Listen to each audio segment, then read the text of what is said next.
everyone, welcome to my YouTube channel. As you can tell by the title, I'm going to be talking about what it's like to be a female athlete in Germany.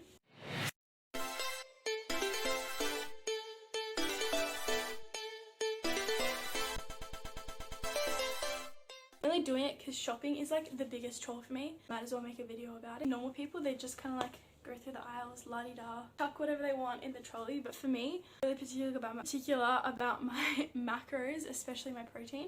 So yeah, that's what I'm going to be diving into today. I'm going to be breaking down the prices, the amounts, etc. Kind of just had to figure it out on my own. Really helps having just like some discipline and some structure to your meals. Yeah, let's get into it. So for me, as you can see in the title, I'm 56 kilograms. 56 kilograms, I'm probably like 58 right now, but I fight under 56. 120 grams of protein per day, about 3,000 calories per day that I burn. It's like give or take. Some days it's like a lighter training day, 2,700, heavier training day, 3,500. So it's really variable. All my data's from my Fitbit, by the way. I don't know how accurate they are, but that's just the guidelines that we're going with. I don't track and count every single calorie that I eat. It's just a rough guideline. When you're just kind of like eating and you don't know how much you're eating and how much the calories are, it can be quite stressful. Category sport, you don't know how this is going to fluctuate your weight. It's good just to know. Anyways, looking at protein at every meal, source of fat at every meal as well, fruits and vegetables, and the foods that I enjoy eating. So I feel like dairy gives me acne, like being that disciplined with it. But I feel like especially milk and yogurt, it just kind of messes with my skin. Processed foods involve wheat and dairy.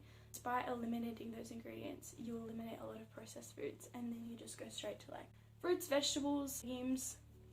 Yeah, there is some dairy in my diet. I just try and avoid it as much as I can. That's when I feel my healthiest. It makes it easier to shop. I have 7 meals throughout the day. A meal is just any intake of calories for me. Here are all the meals that I eat.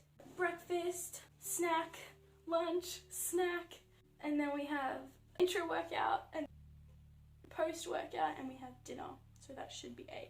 And dessert, so something sweet at the end, because I need, anyways, we'll get into that. Time of day will determine the sort of characteristics of the meals that I'm going to eat.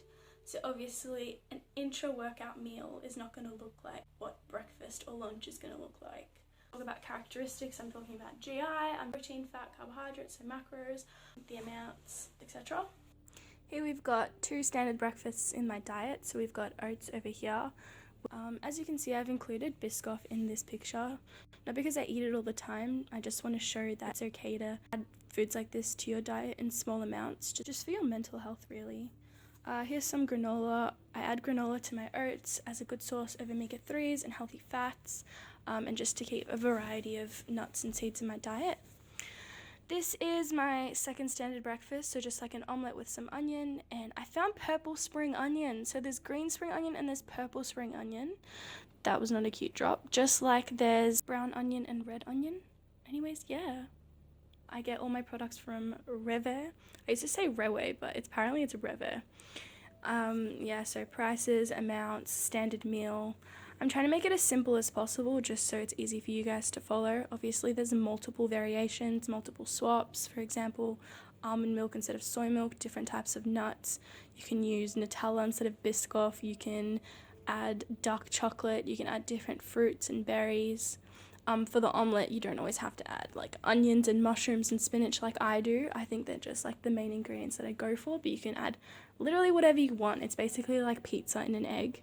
So here I've included some of my favorite snacks. My main goal with these is high volume, low calorie, just because I'm like a cow in grass when it comes to eating snacks. I need food around me all the time, like always need to eat.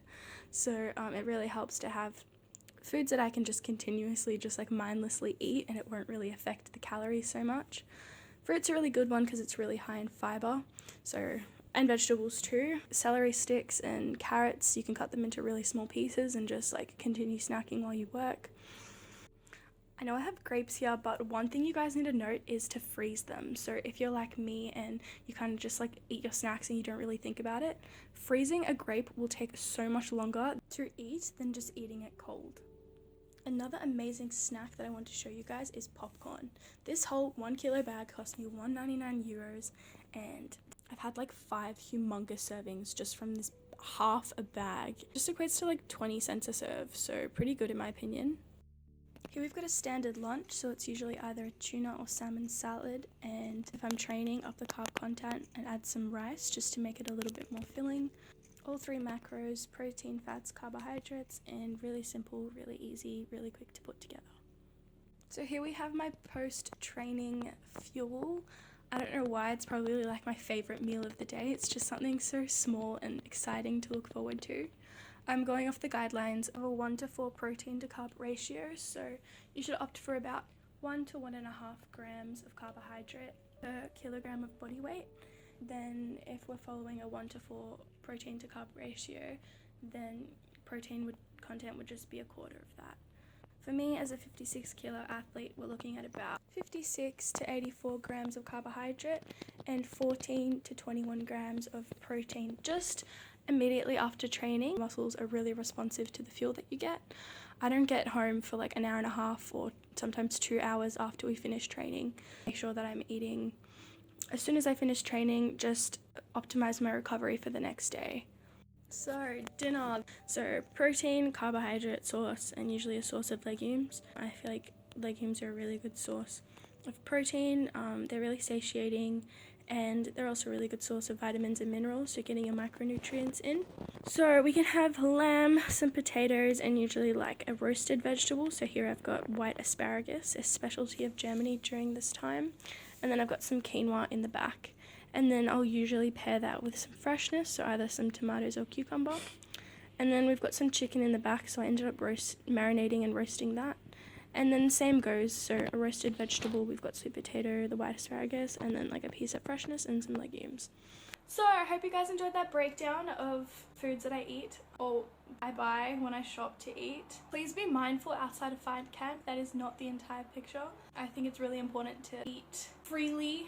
I do a lot of intuitive eating, so I'm not really particular about like everything that I put in my mouth. I just kind of created this as like a really good guideline because I feel like this structure, it's really easy to count your calories. It includes really important macronutrients. Yeah, it's just a foundation really. In that foundation, you can just make really simple, easy swaps while still keeping that structure. Yeah, ideally, I'd just like to create a lot more awareness around sports nutrition, especially combat sports nutrition, because it is weight category related. I'll probably clarify the difference between combat sports nutrition and just sports nutrition in general. I think it's important to note that nutrition can benefit everyone. Just when it comes to combat sports nutrition, we've just got this extra element of weight. It means it's really important for us to understand the caloric implications of the food that we eat and how it's going to affect our weight.